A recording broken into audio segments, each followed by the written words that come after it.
దేవుడు మాట తప్పినవాడు, మాట ఇచ్చి మర్చిపోడు. వాగ్దానం చేసినవాడు నమ్మదగినవాడు. ఖచ్చితంగా నీకు ఏ కార్యమైనా ప్రార్థన చేస్తే జరిగిస్తాడు, కానీ కొంత టైం పడుతుందేమో కానీ తప్పకుండా నెరవేరుస్తుంది. చూడండి, ఆయన ఏమైనా చేయగలుగుతాడు అన్న దానికి ఒక మాట తీసుకుందాం. శారాకు 90 సంవత్సరాలంట, అబ్రహాముకు 100 సంవత్సరాలు. శారాకి పిల్లలు పుట్టే టైం దాటిపోయింది. అబ్రహామిక ముసలివాడే.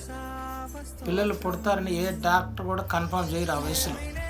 కానీ దేవుడు శక్తిమంతుడు.